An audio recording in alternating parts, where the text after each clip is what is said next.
ఈ రోజు ఒక సింగిల్ పాయింట్ ఎజెండాతో 300 మందికి పైగా 300 నుంచి 350 మంది పబ్లిక్ వచ్చున్నారు.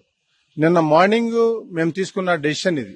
కాలనీలో శ్రీనివాస కాలనీ, వెంగళరావు నగర్, చుట్టుపక్కల ఉన్న మధురా నగర్ కావచ్చు, చుట్టుపక్కల జయప్రకాష్ నగర్, కళ్యాణ్ నగర్ అందరూ కలిసి తీసుకున్న డెసిషన్ ఇది. ఒక 24 గంటల్లో దీన్ని 300 నుంచి 350 మంది ఈ రోజు పెద్ద ఎత్తున ఈ ర్యాలీలో పాల్గొనడం అన్నది చాలా శుభసూచకం, ఆహ్వానించదగ్గ పరిణామం ఇది. ముందుగా మనం గౌరవ ముఖ్యమంత్రి రేవంత్ రెడ్డి గారిని అభినందించాలి. ఇట్లాంటి ఒక సంస్థని క్రియేట్ చేసి పెట్టి దానికి ఒక సమర్థవంతమైన ఆఫీసర్ను పెట్టారు, ఒక డైనమిక్ ఆఫీసర్ను పెట్టారు. సో ఏ రోజైతే హైడ్రా పెట్టారో ఆ రోజు 50-60% మందికి కొంత భయం ఉంది జనాలకి, ఏంటి ఈ హైడ్రా అన్నది. ఎప్పుడైతే దానికి రంగనాథ్ గారిని తీసుకొచ్చి ఆ కుర్చీలో కూర్చోబెట్టారో అప్పుడే జనాలకి అందరికీ కూడా అర్థమైంది, ఈయనైతే దీన్ని న్యాయం చేస్తారు.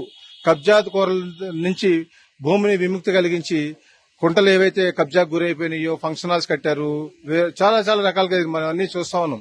ఎన్నో దశాబ్దాల సమస్య ఇది. ఇది ఒక 5-10 ఏళ్ల సమస్య కాదు, దాదాపు 40-50 ఏళ్ల సమస్యని హైడ్రా వచ్చి దాదాపు చాలా చెరువులు, దాదాపు 100 చెరువులు అవన్నీ మనం చూస్తా ఉన్నాం కాపాడారు. గత 2-3 రోజుల నుంచి వర్షాలు పడతా ఉన్నాయి. ఆయన ఏవే చెరువులు అయితే కాపాడారో, కబ్జాకోరుల నుంచి ఏవైతే విముక్తి కలిగించి ఏవి చెరువులు అయితే కాపాడారో అవన్నీ కూడా నిండున్నాయి. నిన్న ఎన్టీవీలో చూసాం, ఈటీవీలో, టీవీ5, టీవీ9 అన్నింటిలో, వేరే సోషల్ మీడియా అన్ని చూసాం. ఆయన తవ్వించిన కుంటలు అన్ని కూడా నిండున్నాయి. చాలా ఆనందం ఇచ్చింది. వాటర్ బాడీస్ ని కాపాడారు. వాటర్ బాడీస్ అంటే మనకి గాలితో సమానం. నీరు గాలి రెండు కూడా మనం లేకపోతే మనం ఒక నిమిషం కూడా బతకలేము. భావితరాలకి, మనకే కాదు భావితరాలకి చాలా ఉపయోగం. ఇట్లాంటి ఒక డెసిషన్ తీసుకున్నప్పుడు ఇది ఒక రెవల్యూషన్. హైడ్రా అన్నది ఒక రెవల్యూషన్. దాంట్లో రంగనాథ్ గారు అన్నది ఒక డైనమిక్ ఆఫీసర్ కూర్చోబెట్టి ఇట్లాంటి కార్యక్రమాలు చేస్తా ఉన్నప్పుడు సొసైటీకి ఉపయోగపడేది, ప్రజల మనుగడకి, మానవత్వానికి కావాల్సిన ఇవన్నీ బేసిక్ నీడ్స్. ఇవన్నీ కూడా ఏ రోజైతే ఆయన వచ్చారో, ఈ వాటర్ బాడీస్ ని ప్రొటెక్ట్ చేశారో అవన్నీ మనం చూస్తా ఉన్నాము. ఆయన వల్లే సాధ్యమైంది. ఇట్లాంటి డెసిషన్స్ తీసుకున్నప్పుడు కొందరికి నచ్చవు. ఫ్యామిలీలో ఒక నిర్ణయం తీసుకున్నప్పుడు కుటుంబ పెద్ద 1-2-3 నచ్చదు. ఒక 20 మంది కుటుంబంలో ఉన్నప్పుడు, ఇప్పుడంటే మైక్రో ఫ్యామిలీస్ అయిపోయినాయి. ఇదివరకు కుటుంబంలో 25-30 మంది, 20 మంది ఉండేవారు. 3-4 నచ్చే కాదు కుటుంబ పెద్ద ఒక నిర్ణయం తీసుకున్నప్పుడు. దాన్ని మాత్రం నిర్ణయం తీసుకుంటే అది కుటుంబ పెద్ద ఎలా అవుతారు, పెద్దరకం ఎలా అవుతుంది. అలాగే ఇక్కడ కూడా చాలా హడిల్స్ వచ్చినా కానీ రంగనాథ్ గారు ముందుకు అడుగు వేస్తూ సమాజానికి ఏదైతే అవసరమో, మానవాళికి ఏదైతే అవసరమో, భావితరాలకి, ఫ్యూచర్ జనరేషన్ కి ఏదైతే అవసరమో దాన్ని అన్ని కూడా సాధించుకుంటూ ముందుకు వెళ్తూ ఉన్నారు. చెదురుమదురు కొన్ని సంఘటనలు, 4-5 సంఘటనలు జరుగుండొచ్చు. దాన్ని భూతత్వంలో పెట్టి చూడాల్సిన అవసరం లేదు. మనము 90% పైగా మేలు జరిగిందా లేదా? ఎంతో మంది ప్రధానులను చూసాం, ఎంతో మంది ముఖ్యమంత్రులను చూసాం, విమర్శలు రాలేదా? గొప్ప గొప్ప పరిపాలకులను చూసాం, గొప్ప గొప్ప రాజులను చూసాము. వాళ్ళ మీద నిందలు లేవా?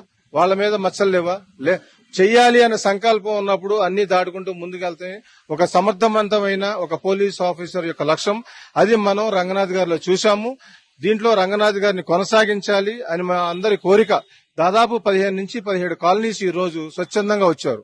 ఒక చిన్న పిలుపు, దీంట్లో ఫోర్స్ చేసింది లేదు, ఏమీ లేదు.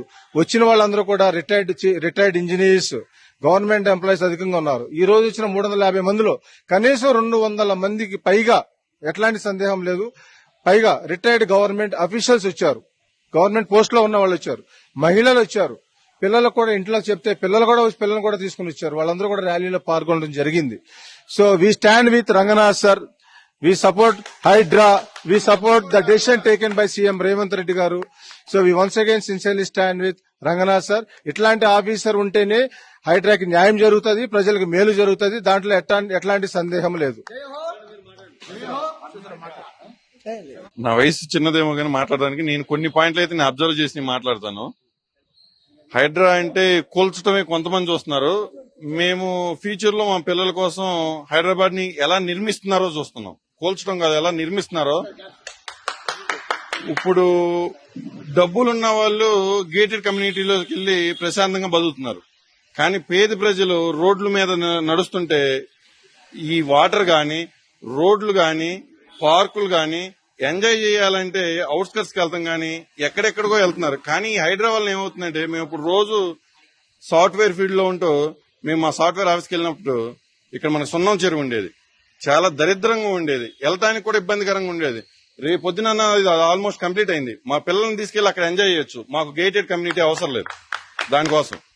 అలాగే మా ఇంటి పక్కన పార్కులు ఉన్నాయి, ఆ పార్కును క్లీన్ చేస్తున్నారు ఎంక్రోచ్మెంట్ జరుగుతుంటే. మాకు గేటెడ్ కమ్యూనిటీ కూడా అవసరం లేదు. దీన్ని బట్టి నేను గేటెడ్ కమ్యూనిటీ అని ఎందుకు వాడుతున్నానంటే, ధనికులకు కాదు పేద ప్రజలకి హైడ్రా అనేది ఏ విధంగా ఉపయోగపడుతుంది అనేది ఇది ఒక శాంపిల్. అలాగే నేను ఇప్పుడు ఒక 5 years నుంచి ఇల్లు కొనుక్కుందామని చాలా సార్లు తిరిగాను. అటు అమీన్పూర్ దగ్గర నుంచి పటాన్చెరు దగ్గర నుంచి అన్ని తిరిగాను. అప్పుడు నేను చూసింది ఏంటంటే, నేను ఒక డూప్లెక్స్ హౌస్ కూడా పర్చేజ్ చేసి అమౌంట్ ఇచ్చిన తర్వాత నాకేం తెలిసిందంటే అది డబుల్ రిజిస్ట్రేషన్ అని తెలిసింది.